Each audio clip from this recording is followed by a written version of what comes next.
నర్సాపూర్ నియోజకవర్గం MLA Sunitha Lakshma Reddy CM Revanth రెడ్డిని మర్యాదపూర్వకంగా కలిసిన విషయం విదితమే. ఈ విషయంపై ఆమె మీడియాకు తాను మాట్లాడిన ఒక వీడియో రిలీజ్ చేయడం జరిగింది. రాజకీయంగా నియోజకవర్గంలో తిరుగుతున్న సందర్భంగా కరెక్ట్ విషయంలోని కానీ ప్రోటోకాల్ విషయంలో గానీ అధికారులు పట్టించుకోవడం లేదని డీజీపీని సీఎం రేవంత్ రెడ్డి గారిని కలిసి మా బాధలు విన్నవించుకోవడం కోసమే మాట్లాడడం జరిగిందని ఆమె వివరణ ఇచ్చారు. ఈ విషయంపై వార్తలు కాంగ్రెస్ పార్టీలో ఎమ్మెల్యే సునీత లక్ష్మారెడ్డి కలుస్తుందన్న వార్త మీడియాలో రావటం ద్వారా నా మనసు చాలా బాధ కలిగించిందని అన్నారు. నేను బీఆర్ఎస్ పార్టీలోనే ఉండి కేసీఆర్ గారి నాయకత్వంలోనే పనిచేస్తానని ఆమె వివరణ ఇచ్చారు. అయితే పత్రికలు మీడియాలో మాత్రం కాంగ్రెస్ లో కలవడానికి ఎమ్మెల్యే సీఎంను కలవడం జరిగిందని వార్తలు రావటం నా వ్యక్తిగత జీవితానికి భంగం వాటిల్తోందని ఆమె వాపోయారు. కనుక పత్రికలు మీడియా వారు మా వ్యక్తిగత జీవితాలను పరిగణలోకి తీసుకుని న్యూస్ రాయాలని ఆమె విజ్ఞప్తి చేశారు. మహిళలకు కానీ 500 రూపీస్ గ్యాస్ కానీ ఇవ్వడం లేదు.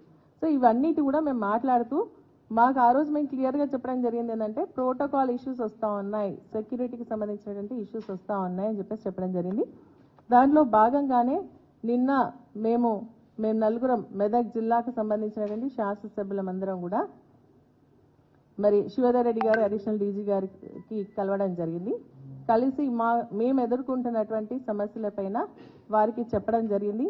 కాంగ్రెస్ ఎందుకంటే మేమందరం కూడా ప్రజలతో ఎన్నుకోబడ్డటువంటి ఎమ్మెల్యేలం, వారు అదేవిధంగా ఎన్నుకోబడ్డారు. కాంగ్రెస్ పార్టీకి సంబంధించిన వాళ్ళం, మేము అదేవిధంగా ఎన్నుకోబడ్డాం.